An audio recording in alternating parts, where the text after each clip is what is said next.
Hello दोस्तों, नमस्कार। अभी की सबसे बड़ी खबर आ रही है, जहां प्रधानमंत्री नरेंद्र मोदी जी के सरकार बनाने से पहले ही अवैध रूप से भारत में घुसा चीनी नागरिक। आखिर क्या था इसका बड़ा मंसूबा? कोई वैध वीजा भी नहीं था इसके पास। बताएंगे दोस्तों अभी की सबसे बड़ी खबर, तो वही बताएंगे। कंगना रनौत को थप्पड़ मारने वाली महिला कांस्टेबल के पक्ष में उतरा आतंकी पन्नू। इतने लाख रुपए का इनाम रख दिया उस पर। जी हाँ, तो वही कनाडा में इंदिरा गांधी की हत्या का महिमा मंडन, भारत रशिया का झंडा जलाया, खालिस्तान समर्थकों की बौखलाहट आपको बताएंगे। तो वहीं इधर एनडीए की बैठक में शामिल होने पहुंचे सीएम योगी आदित्यनाथ जी। उधर उनकी मां की तबीयत फिर बिगड़ी, अस्पताल में हुई भर्ती। सारी जानकारियां बताएंगे, बस आप वीडियो के अंत तक बने रहेगा। और खबरों में आगे बढ़ने से पहले अपने देश भारत का पुरजोर समर्थन करते हैं तो वीडियो को लाइक करके, चैनल को सब्सक्राइब करके, बेल आइकन दबा के कमेंट में जय हिंद अवश्य कह दीजिएगा। बात करें पहली बड़ी खबर की, जहां अवैध रूप से भारत में घुसा चीनी नागरिक। बिहार पुलिस ने मुजफ्फरपुर में किया इसको गिरफ्तार। जी हां, बिहार पुलिस ने मुजफ्फरपुर जिले में वीजा समेत वैध यात्रा दस्तावेज न रखने पर एक चीनी नागरिक को गिरफ्तार किया है। गिरफ्तार शख्स के पास कोई वैध वीजा नहीं था और वो अवैध रूप से देश में घुसा था। मुजफ्फरपुर के वरिष्ठ पुलिस अधीक्षक राकेश कुमार ने शुक्रवार को पत्रकारों से बात करते हुए बताया कि पुलिस ने गुरुवार को मुजफ्फरपुर के ब्रह्मपुरा थाना क्षेत्र के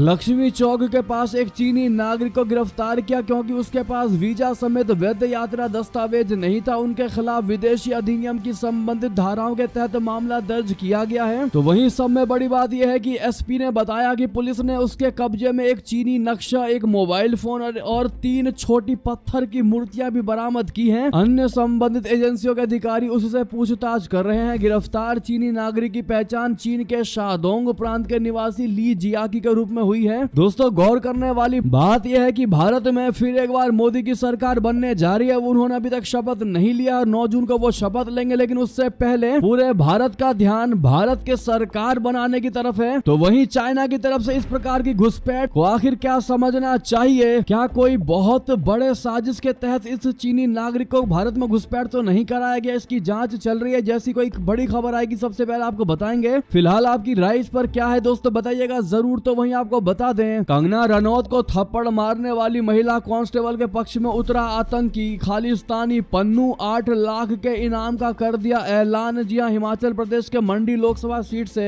नवनिर्वाचित सांसद कंगना रनौत को थप्पड़ मारने वाली महिला कांस्टेबल कुलविंदर कौर का आतंकी पन्नू ने सपोर्ट किया है। खालिस्तानी आतंकी गुरपतवंत सिंह पन्नू ने एक वीडियो जारी करके सीआईएसएफ कांस्टेबल की तारीफ की है। उसने कहा है कि कंगना को थप्पड़ मारने से वो खुश है और इसके लिए वो महिला कांस्टेबल को $10,000 यानी कि 8 लाख इंडियन रुपए का इनाम देने की घोषणा करता है। पन्नू ने वीडियो में एक बार फिर प्रधानमंत्री मोदी जी के लिए अभद्र भाषा का इस्तेमाल किया। दरअसल फिल्म एक्ट्रेस और भाजपा सांसद कंगना रनौत के साथ चंडीगढ़ एयरपोर्ट पर बदसलूकी हुई जब वो दिल्ली के लिए रवाना हो रही थी। इसी दौरान केंद्रीय औद्योगिक सुरक्षा बल यानी सीआईएसएफ की महिला कांस्टेबल कुलविंदर कौर ने कंगना रनौत को थप्पड़ मार दिया। इस पर कंगना रनौत ने कहा कि आरोप कांस्टेबल खालिस्तानी स्टाइल में पीछे से आई और उनके चेहरे पर थप्पड़ मारा। अब ऐसे में इस आतंकी खालिस्तानी ने महिला कांस्टेबल को सपोर्ट करते हुए दोस्तों 8 लाख रुपए इनाम देने की बात कही है। ऐसे में ये आतंकी खालिस्तानी पन्नू भारत में मोदी सरकार या मोदी सरकार से जुड़े लोगों के ऊपर हुए हमले का हमेशा से सपोर्ट करता आया है, क्योंकि मोदी सरकार को हमेशा से ये धमकी देता नजर आता है। इस पर दोस्तों आपकी क्या राय है? तो वहीं आपको बता दे, इतना ही नहीं, कनाडा से बड़ी खबर, जहां कनाडा में इंदिरा गांधी की हत्या का महिमा मंडन देखने को मिला। साथ ही भारत और रशिया का झंडा भी जलाया गया। खालिस्तान समर्थकों की बौखलाहट देखने को मिली। बता दें, भारत विरोधी तत्वों को कनाडा फ्रीडम ऑफ स्पीच के नाम पर मनमर्जी करने देता है। ऑपरेशन ब्लू स्टार के 40 साल होने पर खालिस्तान समर्थकों ने कनाडा में प्रदर्शन किया। इस दौरान वैंकूवर में वाणिज्य दूतावास के सामने खालिस्तान समर्थकों की ओर से दिवंगत प्रधानमंत्री इंदिरा गांधी की हत्या का महिमा मंडन करने वाली झांकी निकाली गई। इसमें इंदिरा गांधी की तस्वीर गोलियों से छलनी दिखाई दे रही थी। भारत की ओर से इस मामले पर औपचारिक तरीके से विरोध जताया जा सकता है। ऑपरेशन ब्लू स्टार को अमृतसर के स्वर्ण मंदिर से जनरल सिंह भिंडरावाले समेत खालिस्तानी चरमपंथियों को बाहर निकालने के लिए चलाया गया था। कनाडा में अलगाववादी समूह सिख फॉर जस्टिस की ओर से भारत के मिशन को बंद करने का आह्वान किया गया। हिंदुस्तान टाइम्स की रिपोर्ट के मुताबिक एक वरिष्ठ भारतीय अधिकारी ने कहा है कि औपचारिक राजनयिक शिकायत शुक्रवार को दी जाएगी। प्रदर्शन के दौरान भारत विरोधी नारे लगाए गए। इसके अलावा भारत और रशिया का झंडा भी जलाया गया। जी हाँ दोस्तों, इसके बावजूद भी कनाडा की सरकार फ्रीडम ऑफ स्पीच के नाम पर इन लोगों को वो हरकतें करने दे रही है जो वो खुद चाहती है। जी हाँ, ऐसे में समय रहते इन पर कोई रोक टोक नहीं लगाया गया तो एक समय आएगा जब ये लोग कनाडा को भी अच्छे तरीके से खा जाएंगे। मानते कि नहीं आप लोग बताइएगा जरूर, क्योंकि आतंकवादी कभी किसी का नहीं हुआ। जिस थाली में खाते हैं उसी में वो छेद अवश्य करते हैं और ये हमेशा से होता आया है। अनुभव के साथ ये बातें हम कह रहे हैं। आप लोग मानते कि नहीं दोस्तों, जरूर बताइएगा कमेंट में लिखकर। तो वहीं आपको बड़ी खबर बता दें, नेपाल सरकार ने 11 देशों से अपने राजदूत बुलाए वापस, इनमें भारत और अमेरिका भी शामिल। आखिर क्या है इतना बड़ा कारण, आपको बता दें नेपाल सरकार ने 11 देशों से अपने राजदूत वापस बुला लिए हैं। इनमें भारत और अमेरिका में नेपाली कांग्रेस कोटे के तहत तैनात राजदूत भी शामिल है। ये फैसला नेपाली प्रधानमंत्री पुष्प कमल दहल प्रचंड ने पार्टी से गठबंधन तोड़ने और केपी शर्मा ओली से हाथ मिलाने के 3 महीने बाद लिया है। द काठमांडू पोस्ट अखबार के मुताबिक उप प्रधानमंत्री और विदेश मामलों के मंत्री नारायण काजी श्रेष्ठ की आपत्तियों के बावजूद नेपाल सरकार ने गुरुवार को राजदूतों को वापस बुला लिया। इनमें भारत में तैनात नेपाल के राजदूत शंकर शर्मा भी शामिल हैं। दोस्तों, नेपाल सरकार ने यह कदम नेपाली प्रधानमंत्री प्रचंड की रविवार को भारत की संभावित यात्रा से पहले उठाया है, जो कि प्रधानमंत्री नरेंद्र मोदी के शपथ ग्रहण समारोह में शामिल होने भारत आ सकते हैं। विदेश मंत्रालय के कई अधिकारियों ने अखबार को बताया है कि सरकार का यह कदम बहुत से देशों को गैर राजनयिक संदेश दे रहा है। नेपाल के एक मंत्री ने अखबार को बताया कि विदेश मंत्री श्रेष्ठ नेपाली कांग्रेस और अन्य दलों के कोटे से नियुक्त राजदूतों को वापस बुलाने के प्रस्ताव का विरोध कर रहे थे, लेकिन प्रधानमंत्री दहल और सीपीएन यूएमएलएल के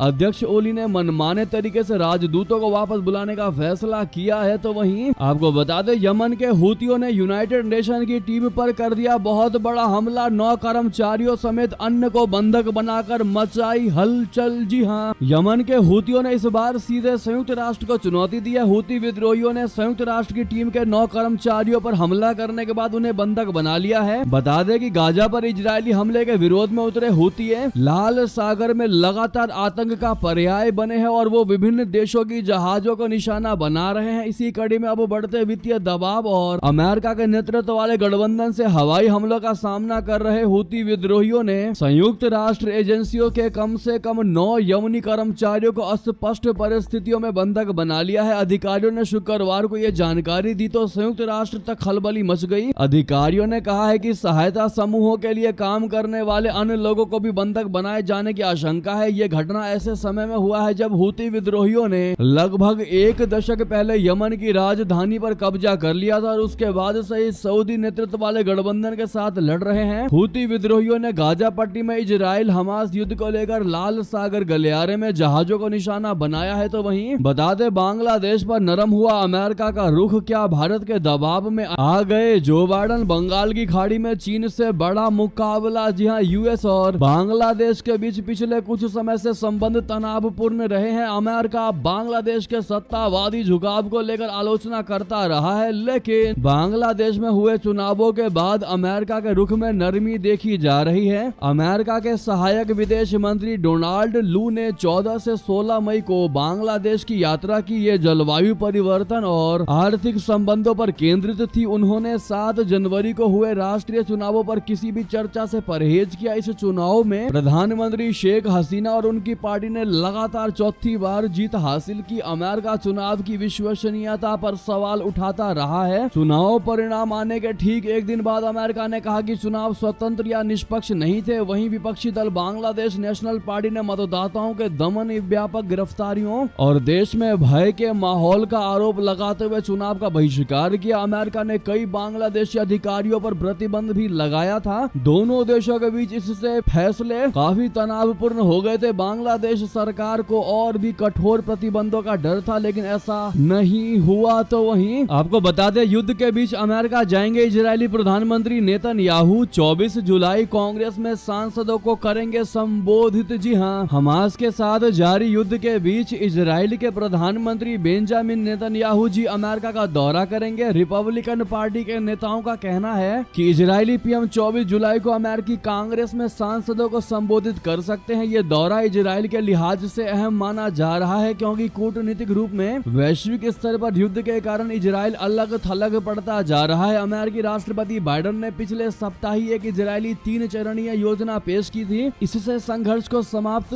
किया जा सकेगा, सभी बंधक भी मुक्त हो जाएंगे और हमास के सत्ता में आए बिना तबाह फलस्तीन का पुनः निर्माण हो सकेगा। हालांकि इजरायली प्रधानमंत्री का जोर है कि जब तक कि इजराइल सभी लक्ष्यों को प्राप्त नहीं कर लेता तब तक युद्ध समाप्त नहीं करेगा। तो वहीं प्रधानमंत्री बनते ही सबसे पहले इटली जाएंगे प्रधानमंत्री मोदी जी, जॉर्जिया मेलोनी से करेंगे मुलाकात। बता दें प्रधानमंत्री नरेंद्र मोदी जी 9 जून को तीसरी बार शपथ लेने के तुरंत बाद अपनी पहली यात्रा बोले तो अंतर्राष्ट्रीय यात्रा पर इटली जाने के लिए तैयार है। इटली के प्रधानमंत्री जॉर्जिया मेलोनी ने G7 शिखर सम्मेलन में भाग लेने के लिए निमंत्रण भेजा था, जिसे प्रधानमंत्री मोदी जी ने स्वीकार कर लिया है। G7 देशों का शिखर सम्मेलन 13 से 15 जून तक इटली के पुगलिया में आयोजित किया जाएगा। विदेश मंत्रालय ने एक बयान में बताया है कि प्रधानमंत्री मोदी जी ने गुरुवार को इटली की प्रधानमंत्री मेलोनी से बात की और इटली के पुगलिया में होने वाले G7 शिखर सम्मेलन में निमंत्रण के लिए उन्हें धन्यवाद दिया। इस दौरान प्रधानमंत्री मोदी जी और जॉर्जिया मेलोनी के बीच मुलाकात होगी। तो वहीं आपको बता दें क्या हमास पर भारतीय बम बरसा रहा है इजराइल। गाजा में मेड इन इंडिया मिसाइल मिलने का बहुत बड़ा दावा, वीडियो से हो गया विवाद। बता दें इजराइल की सेना ने हाल ही में नुसैरत गाजा में संयुक्त राष्ट्र की ओर से संचालित स्कूल पर एक मिसाइली हमला किया था। अब दावा किया जा रहा है कि इस मिसाइल हमले में इजराइल की सेना ने भारत में बनी मिसाइल का इस्तेमाल किया था। इस मिसाइल का एक वीडियो वायरल हो गया है, जिसका आप स्क्रीनशॉट स्क्रीन पर देख पा रहे हैं। दोस्तों फलस्तीन की कुद्स न्यूज की रिपोर्ट के मुताबिक इस मिसाइल का अवशेष मिला है और उस पर मेड इन इंडिया लिखा हुआ है। इससे सोशल मीडिया में बवाल मचा हुआ है। दोस्तों बताया जा रहा है कि इजराइल ने यह हमला इजराइल की तरफ से 6 जून को किया गया था। इससे पहले भारत के इजराइल को विस्फोटक भेजने पर भी बवाल मचा था। इस कथित भारतीय मिसाइल के अवशेष मिलने के बाद फलस्तीनी भड़के हुए हैं। गाजा के लोगों का दावा है कि नुसैरत शरणार्थी शिविर में संयुक्त राष्ट्र राहत एजेंसी मदद पहुंचा रहा था। यहां पर बड़ी संख्या में फलस्तीनी शरण लिए हुए हैं। इस पर आप क्या कहना चाहेंगे दोस्तों, बताइएगा जरूर। गाजा में भारतीय मिसाइल से हमले कर रहा है इजराइल, इस पर आपकी राय तो बनती है, क्या ये सही है, किसी भी हद तक सही है दोस्तों, बताइएगा जरूर। क्या इससे भारत का नाम खराब नहीं हो रहा, बताना मत भूलेगा। तो वहीं बता दे रशिया के आक्रामक रुख अपनाने के बीच पेरिस में वोलोदिमीर जेलेंस्की से मिलेंगे राष्ट्रपति जो बाइडन। जी हां, अमेरिका के राष्ट्रपति जो बाइडन शुक्रवार को पेरिस में यूक्रेन के राष्ट्रपति वोलोदिमीर जेलेंस्की से मुलाकात करेंगे। रशिया के साथ शुरू हुए युद्ध के बाद से कीव की सेना फिलहाल अपने सबसे मुश्किल दौर से गुजर रही है और अधिकारियों का मानना है कि आने वाले दिनों में हालात और बदतर हो सकते हैं। यूक्रेन को युद्ध में हथियार और साजो सामान उपलब्ध कराने वालों में अमेरिका सबसे बड़ा आपूर्ति करता है। वो यूक्रेन के पूर्वी क्षेत्रों में रशिया के तीव्र आक्रमण को भी रोकने का प्रयास कर रहा है। रूस खार्किव और डोनेट्स्क पर हमला करने की तैयारी में है, क्योंकि इन स्थानों पर जवाबी कार्रवाई करने के लिए कीव की सेना और गोला बारूद की कमी है। तो वहीं बता दें अपनी हरकतों से बाज नहीं आ रहा चाइना, ताइवान की सीमा के पास फिर एक बार भेज दिया सैन्य विमान और जहाज। जी हां, चीन और ताइवान के बीच लगातार तनाव बढ़ता जा रहा है। ये आज की अभी की बड़ी खबर है, जहां पर एक बार फिर चीनी सेना ने ताइवान की सीमा में घुसपैठ की कोशिश की है। हालांकि ताइवान की सेना ने भी इसका करारा जवाब दिया। ताइवान के रक्षा मंत्रालय ने बताया है कि चीन के 6 विमान, 6 नौसैनिक जहाज और 4 तटरक्षक जहाज ताइवान की सीमा के करीब देखे गए। तो वहीं बता दें नरेंद्र मोदी जी फिर बनेंगे प्रधानमंत्री। एनडीए ने राष्ट्रपति के समक्ष सरकार बनाने का किया दावा पेश। जी हां, लोकसभा चुनाव 2024 में भाजपा पूर्ण बहुमत से चूक गई। हालांकि एनडीए ने कुल 293 सीटें हासिल करके 272 सीटों का आंकड़ा प्राप्त किया है। इसी के साथ प्रधानमंत्री नरेंद्र मोदी ने राष्ट्रपति को प्रधानमंत्री पद से इस्तीफा दे दिया है और एक बार फिर से पीएम पद की शपथ लेने वाले हैं। इसके पहले एनडीए की एक बैठक बुलाई गई, जिसमें सभी दलों के शीर्ष नेता, सीएम, सांसदों ने साथ में भाग लिया और बैठक के बाद प्रधानमंत्री के नाम पर फाइनल मुहर लग गई है। एनडीए ने राष्ट्रपति के समक्ष सरकार बनाने का दावा पेश कर दिया है। 9 जून को नरेंद्र मोदी प्रधानमंत्री व अन्य मंत्री पद व गोपनीयता की शपथ लेंगे। तो वहीं आपको बता दें इधर एनडीए की बैठक में शामिल होने पहुंचे सीएम योगी आदित्यनाथ जी, तो उधर उनकी माता जी की तबीयत फिर बिगड़ गई, अस्पताल में हुई भर्ती। जी हां, एक और उत्तर प्रदेश के मुख्यमंत्री योगी आदित्यनाथ जी एनडीए की बैठक में शामिल होने के लिए दिल्ली गए, तो वहीं दूसरी ओर उनकी माताजी दोबारा बीमार पड़ गई। उन्हें एम्स